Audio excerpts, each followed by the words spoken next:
할렐루야. 우리 한번 같이 인사합시다. 할렐루야. 예수 그리스도께서 사망 권세를 이기시고 부활하셨습니다.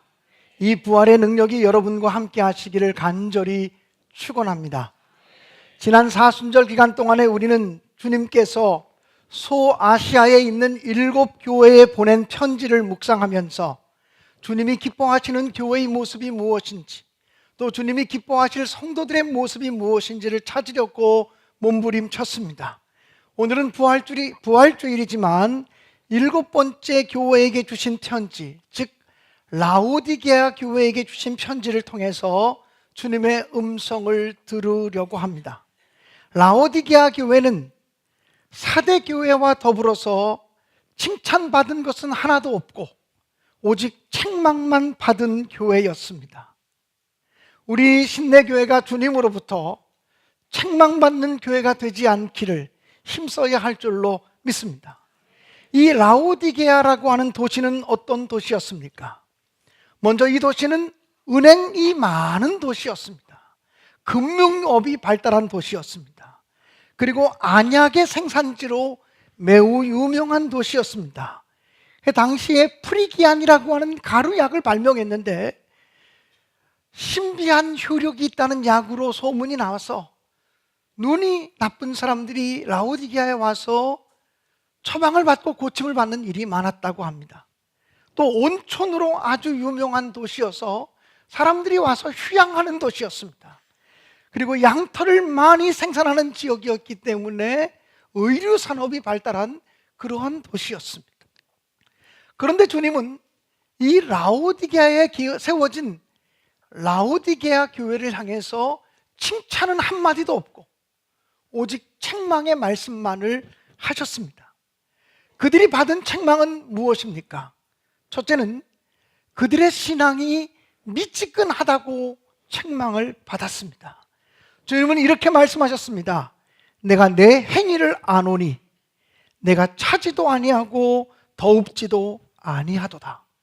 내가 차든지 더웁든지 하기를 원하노라. 이렇게 말씀하셨습니다. 차든지 덥든지 하기를 원한다라고 하는 말은 차가워지라고 하는 말이 아니라 뜨거운 믿음을 회복하라고 하는 말씀인 것입니다. 이 라오디게아 교인들을 볼 때 주님은 그들이 주님을 따르는 것도 아니고 안 따르는 것도 아니고 예수를 제대로 믿는 것도 아니고 안 믿는 것도 아니고 뭐라고 그들의 성격을 규정할 수 없을 만큼 그들의 신앙의 상태가 미지근했다는 것입니다. 어떤 책을 보다가 현대 그리스도인들의 모습을 아주 재밌게 묘사한 그런 글을 읽은 적이 있습니다. 오늘날 교회 다니는 사람 가운데 달구지와 같은 교인들이 있다는 것입니다. 이 달구지와 같은 교인들은 뒤에서 밀어줘야만 앞으로 가는 사람입니다. 혼자서는 못 갑니다. 뒤에서 자꾸 밀어줘야만 앞으로 가는 교인들이 있다는 것입니다. 연 같은 교인들도 있다고 합니다. 이 연은 끈으로 붙들고 있지 않으면 언제 날아가 버릴지 모릅니다. 그래서 날아가 버릴까봐, 어디로 날아가 버릴까봐 계속 유의하면서 붙들고 있는 교인들이 있다는 것입니다. 고양이 같은 교인들도 있다는 것입니다. 항상 토닥토닥 거려줘야만 그 자리에 있는 사람입니다. 토닥거리지 않으면 교회가 나에 대해서 관심이 없다고, 목사님이 나를 사랑하지 않는다고, 우리 교회가 왜 이렇게 뜨겁지 않고 사랑이 없느냐고 투정하는 교인들입니다. 개구리 같은 교인들도 있다는 것입니다. 개구리 같은 교인들은 도대체 어느 방향으로 튈지 종잡을 수 없는 교인들이 있다는 것입니다. 풍선 같은 교인들도 있다는 것입니다. 잔뜩 부풀어 있어서 언제 뻥 터질지 모르는 그런 위험천만한 교인들도 있다는 것입니다. 크리스마스 트리 장식 같은 교인들도 있습니다. 크리스마스 트리 장식이 깜빡깜빡 켜졌다 꺼졌다 켜졌다 꺼졌다 하는 것처럼 어떤 때 보면 그 사람의 믿음이 켜져 있는 것 같고 어떤 때 보면 꺼져 있는 것 같고 어떤 데 보면 뜨거운 것 같고, 어떤 데 보면 싸늘하고, 한 주는 상냥하게 웃고, 한 주는 쌀쌀하고, 도저히 종잡을 수 없게 꺼졌다 켜졌다를 반복하는 크리스마스 트리 장식 같은 교인들도 있다는 것입니다. 사랑하는 여러분, 여러분은 도대체 어떤 교인입니까? 심지어는 예수님의 12명의 제자들까지도 주님을 다 배반하고 도망갔습니다. 마가복음에 보면 어떤 제자는 너무 도망가는 것이 황급하고 급해서 자기의 입고 있던 옷까지 벗어버리고 맨몸으로 도망쳤다는 것입니다. 그 당시의 옷이 지금처럼 이렇게 바지가랭이가 있고 소매가 있고 이런 옷이 아닙니다. 그죠? 천 같은 것을 둘둘둘둘 말아 매는 옷이었는데 이것이 천으로 둘둘둘둘 말려 있으니 도망가기가 얼마나 어렵습니까? 너무나 겁이 나서 주님이 잡혀가실 때 너무나 겁이 나서 도망은 가야 되는데 이 천을 다 벗어버리고 그저 맨몸으로 도망쳤다. 성경에 최초의 스트리킹을 한 사람이 예수님의 제자 중에 한 사람이라고 하는 사실을 증언하고 있다는 것입니다. 여러분, 이 라오디게아 교회는 부자 교회였습니다. 부자 도시에 세워진 부자 교회였습니다. 주 60년경에 이 라오디게아 지역에 큰 지진이 나서 건물들이 다 무너졌습니다. 그때 로마 정부가 이 라오디게아 도시를 복구하는 복구비를 지원해 주겠다 그랬을 때 라오디게아 도시는 이런 자에 거절했습니다. 로마 정부 도움 안 받아도 우리 힘으로 다 일으킬 수 있습니다. 걱정하지 마십시오.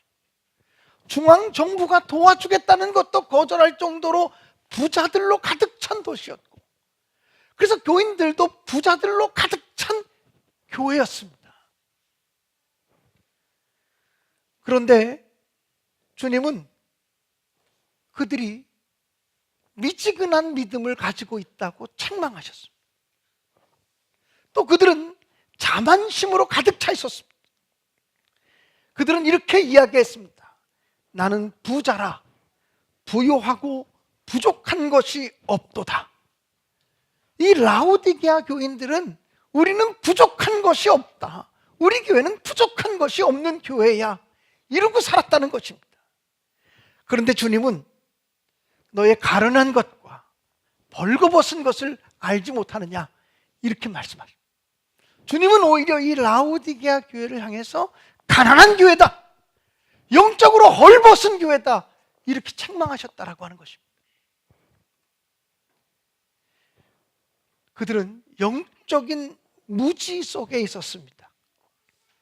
주님은 그들에게 말하기를 내 곤고한 것과 내 가련한 것과 내 가난한 것과 내 눈먼 것과 내 헐거벗은 것을 알지 못하는도다 그랬습니다. 라오디게아 교회 교인들은 자기들이 부자이고 모자란 것이 없다고 생각했지만 주님께서는 내 곤고한 것과 너의 가련한 것과 너의 가난한 것과 눈먼 것과 벌거벗은 것을 알지 못하느냐, 이렇게 말했습니다. 주님이 보실 때는 이 라오디게아 교회가 형편없는 거예요. 자기들은 교만함으로 가득 차 있지만 주님이 보실 때는 영적으로 너무 가난한 거예요. 믿음이 너무 가난한 거예요. 자기들의 영적인 무지를 보지 못하고 있는 거예요. 사랑하는 여러분, 오늘 우리가 2018년의 부활주의를 맞이하고 있습니다. 오늘 부활주의를 맞이하는 우리들에게 주시는 주님의 음성이 무엇일까? 이 본문을 묵상하면서 생각을 해봤습니다. 오늘 주님은 우리들에게 이렇게 말씀하실 것 같습니다. 신내교회 성도들아, 너희들의 영적인 상태를 한번 돌아보아라. 너희 육신적으로 돈이 얼마나 있냐, 집이 얼마나 있냐, 땅이 얼마나 있느냐, 직장이 좋으냐 나쁘냐, 지위가 높으냐 낮으냐, 이 문제가 아니고 너희들의 영적인 상태를 한번 돌아보아라. 그리고 너희들의 가난하고 가련하고 헐벗고 눈먼 것들을 치료하라고 주님께서 말씀하고 계신 줄로 믿습니다. 또 주님은 오늘 우리들에게 너희들의 미지근한 믿음을 다시 뜨겁게 하라고, 다시 뜨겁게 하라고 권면하고 계시는 줄로 믿습니다. 여러분, 부활하신 주님을 만나기 전까지 제자들의 마음은 두려움으로, 근심으로, 걱정으로, 그리고 절망감으로 싸늘하게 식어 있었습니다. 싸늘하게 식어 있는 그들의 믿음에 다시 불을 붙여주신 것이 부활의 사건이요 성령 강림의 사건인 줄로 믿습니다. 주님은 오늘 부활절을 맞이하는 우리들에게 사랑하는 신내교회 성도들아, 너희들의 믿음을 다시 뜨겁게 하라고, 다시 불일듯 일어나게 하라고 말씀하고 계신 줄로 믿습니다. 그러기 위해서 어떻게 해야 됩니까? 주님은 라오디게아에게 이렇게 말합니다. 열심을 내라는 것입니다. 그 정도 가지고 안 돼, 조금 더 열심을 내, 이렇게 말씀하고 있습니다. 두 번째는 회개하라고 말씀하십니다. 너희들이 뜨겁지 못한 것, 미지근한 믿음이 된 것, 이런 믿음을 회개하라고 말씀하십니다. 세 번째는 너희들의 마음의 문을 열라, 이렇게 말씀하십니다. 볼지어다 내가 문 밖에 서서 두드리노니 누구든지 내 음성을 듣고 문을 열면 내가 그에게로 들어가 그로 더불어 먹고 그는 나로 더불어 먹으리라고 말씀하십니다. 부활절이 10번, 20번, 30번 우리에게 다가온들, 우리의 마음의 문을 열지 못하고 주님을 영접하지 못하면 그 부활절이 무슨 의미가 있겠습니까? 오늘 마음의 문을 활짝 열고 부활하신 주님을 우리가 초청할 수 있게 되기 바랍니다. 주님, 제 마음에 오시옵소서. 주님, 제 심령에 오시옵소서. 저와 함께 동락하여 주시옵소서. 그리고 저를 주장하시고 제 삶을 가지시고 제 삶을 인도하여 주옵소서라고 기도하시기를 주님의 이름으로 간절히 축복합니다. 홀만 헌트라고 하는 사람이 그린 그림 가운데 세상의 빛이라고 하는 아주 아름다운 성화가 있습니다. 이 그림은 바로 문을 두드리시는 예수님의 모습이 담겨진 그림입니다. 그 그림을 자세히 보면 문고리가 없습니다. 주님이 바깥에서 문을 두드리시는데 문을 열 수 있는 문고리가 없습니다. 그래서 어떤 사람들은 이 홀만 헌트의 그림을 미완성의 그림이다라고 얘기하는 사람도 있습니다만 많은 사람들은 그렇게 보지 않습니다.